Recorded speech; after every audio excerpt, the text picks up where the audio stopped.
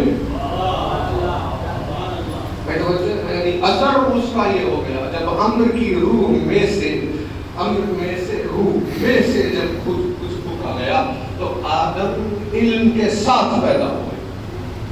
اس امر کی روح کا کچھ جب ملا تو انہیں دوڑ کر جا کر پڑھ کر علم حاصل کرنے کی ضرورت نہیں پڑی, بلکہ اپنے وجود میں عالم پیدا ہو گئے. اتنا زیادہ کہ جیسے ملائکہ پر ان کو فوقیت حاصل ہو گئی. اس علم کے ساتھ روح امر کی روح کا من جب پہنچے تو جس کے لیے رسول اعظم کہے کہ انا مدینہ العلم و علی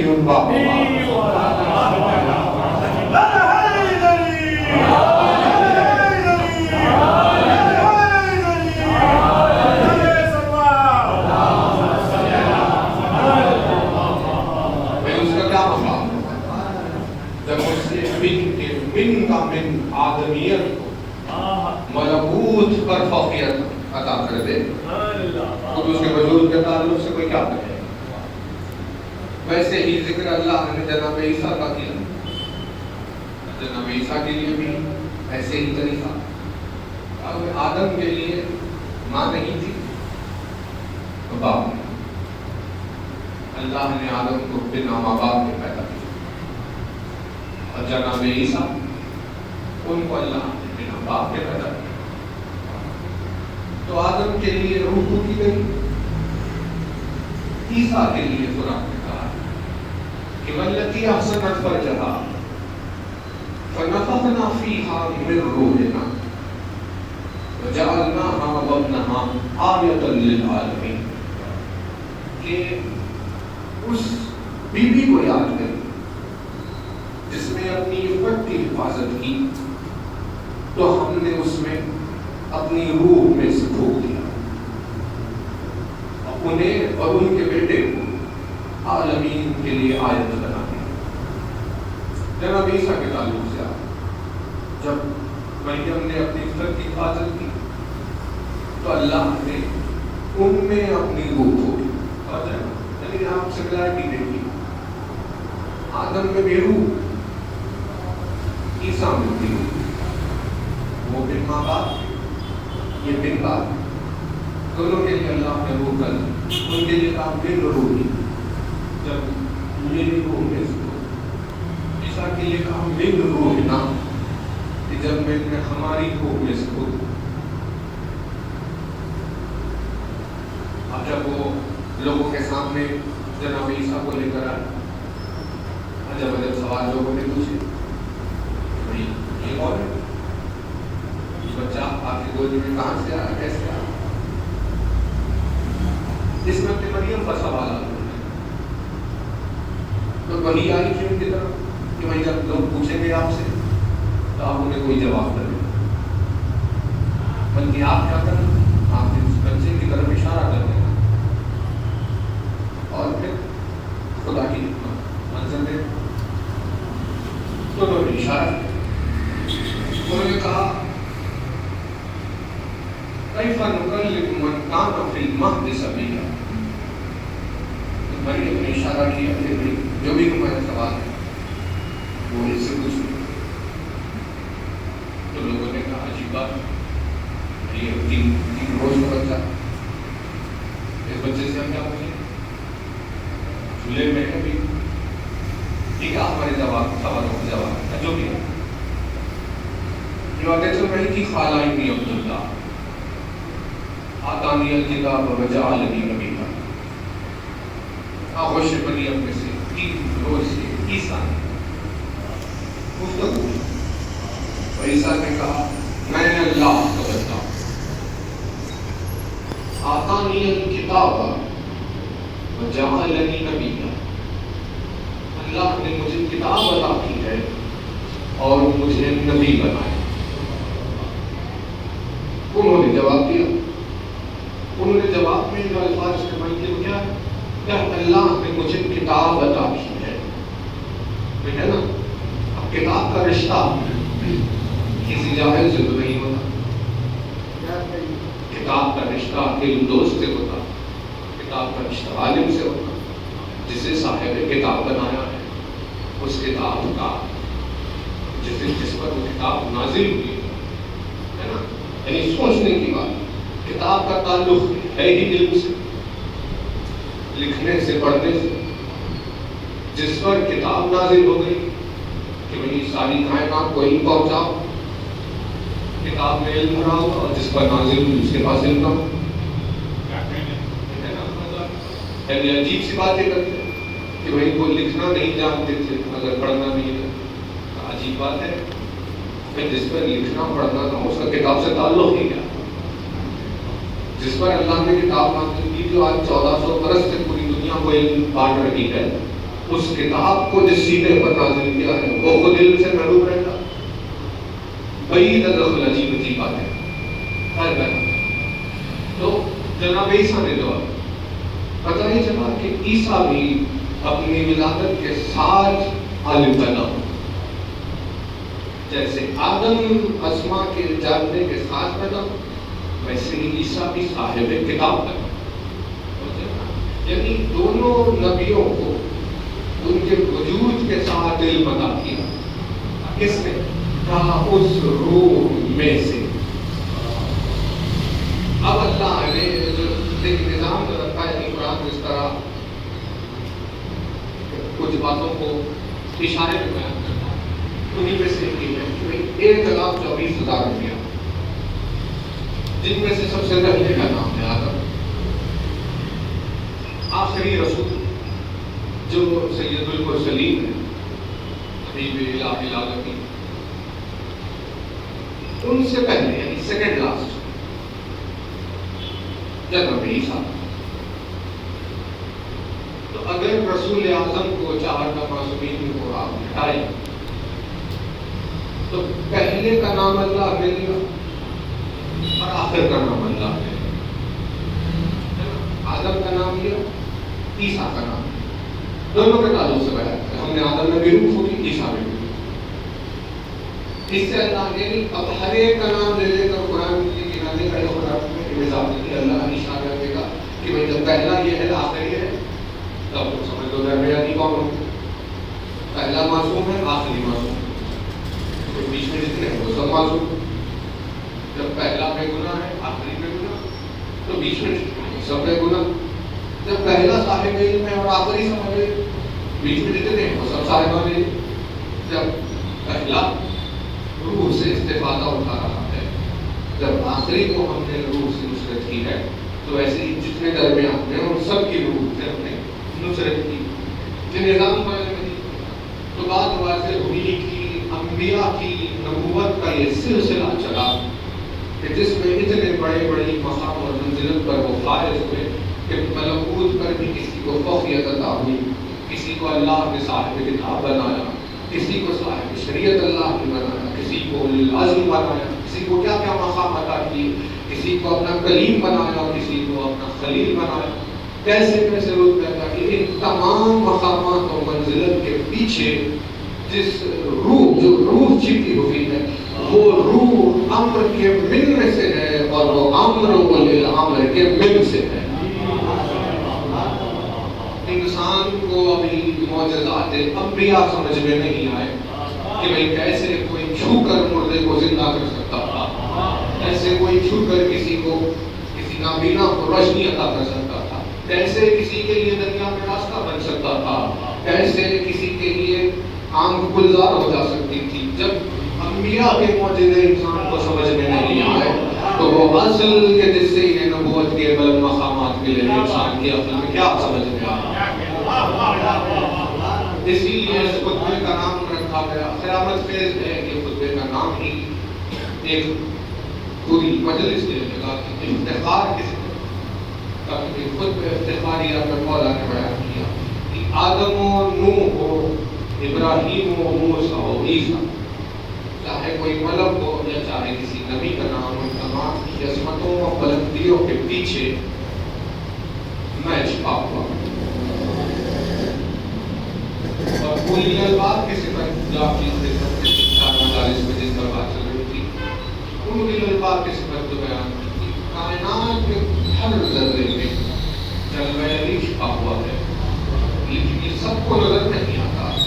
بلکہ قرآن نے کہا کہ قل الالباب منظرہ، جو صاحبان اصل فہم ہونے کا پروردگار ذات مبارک کے ذکر عظیم کے وسیلے سے تمام مومنینوں میں آپ کو دولت رحمت کا فرمائے، دنیا آخرت میں ان سے راضی رہے اور اپنا قرب تمام مومنوں میں آپ کا عطا فرمائے.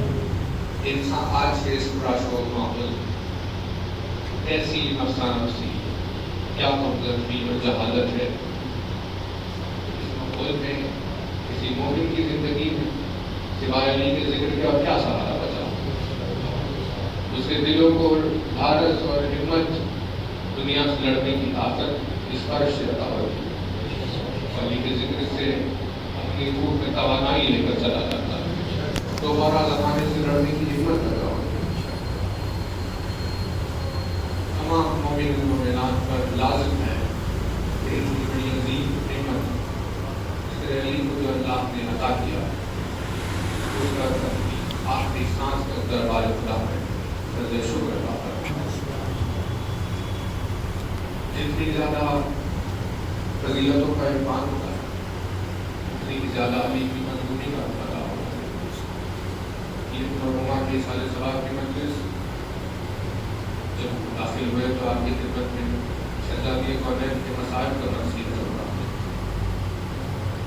شہزادی کی شہادت مولا علی کی مظلومی کی بیمار ہے. یعنی علی کو وہ غربت اور مظلومی کسی نے ویسی نہیں دیکھی کبھی کہ جیسی شہزادی کونین کی شہادت کے موقع پر.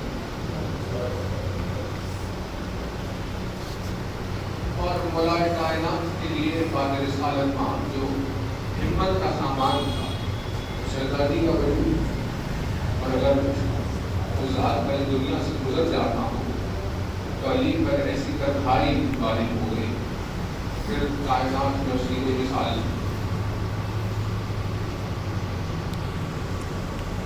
پوری اپنی زندگی میں جو کوشش جو جستجو کرتی رہی وہ یہ ہے کہ علی کو علی کا حق عطا ہو جائے. اللہ سے بولا مل جائے. مذاہب کے دو جملے بیان کر کے بس میں تمام کریں. عجیب و غریب روایات یعنی انسان جب تنہائیوں میں بیٹھ کر ان روایات کے مسائل واقعات کو کتابوں میں لکھنے میں یاد کرے گا تو اسے یہ احساس ہو سکتا ہے جب بتائے مولا ہو کیا غربت و مظلومی ایک گوشہ ہے. ایک بات ہے جو لفظوں میں بیان ہو نہیں سکتی. بس کسی کے سینے نے محسوس کیا کسی کے دل میں محسوس کیا تو کیا ہوتا ہے. بس وہ الفاظ ہے وہ ایک خیال ہے احساس لفظوں میں جتنا ہو سکے بیان کریں.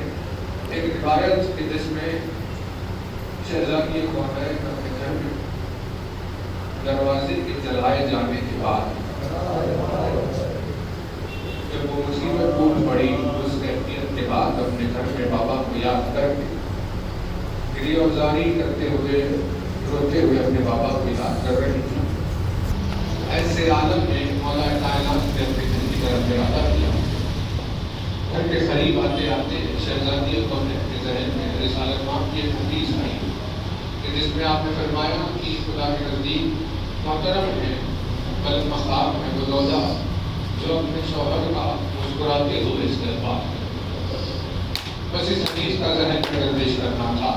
ایک مرتبہ شہزادی نے ارادہ کیا کہ جب آپ داخل ہو گئے تو میں مسکراتے ہوئے علی کا استقبال کروں. یہاں ارادہ تو شہزادی نے کیا لیکن کتنا مشکل تھا سیدہ کے چہرے پر مسکراہٹ تھا.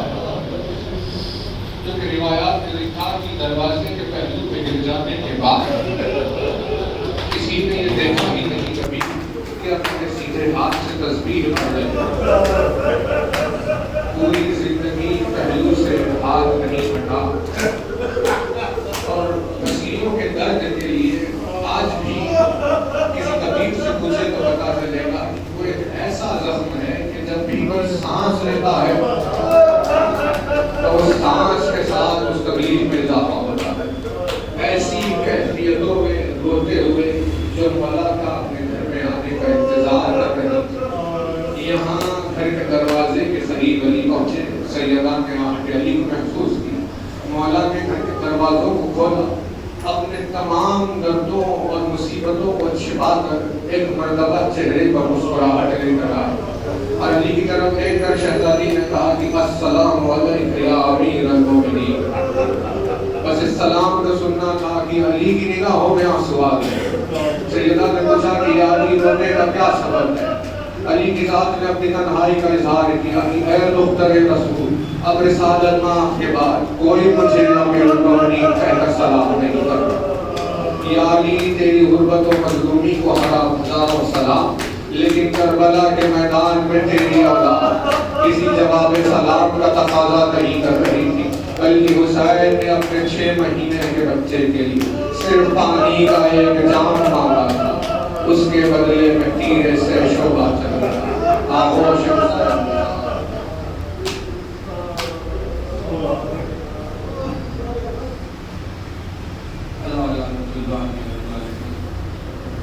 وسيعلم الذين ظلموا أي منقلب ينقلبون. بارگاہ پروردگار میں اس مبارک و مقدس ذکر اللہ تعالیٰ کی گزاری وسیع دعا ہے تمام سالمان ایمان کو اطلاع کرے جو بیمار ہے ان سے کامل جو مخلوق ہے خارج کی ادائیگی کے سواب جو روزگار کی تلاش میں پروردگار نے روزگار عطا فرمائے جن کے کاروبار خیر و برکت عطا فرمائے جو جسی اور تندرستی میں پروردگار کو خوشحالی و تمنا عطا فرمائے ساری سرزمین پر علیکی کو تقریباً ضرور مستقبل سلسلہ چلا پروردگار یہ زمین کی جزگوش ہے جس کے تیل کے روزوں کی چاہنے والی مقصد کی دائمان جزر جماعوں کی حفاظت فرمائے دشمنان نے لگائے پر دل سنا بود فرمائے مقامات مقدسات کی حفاظت فرمائے خود میں آپ کی ایک مرتبہ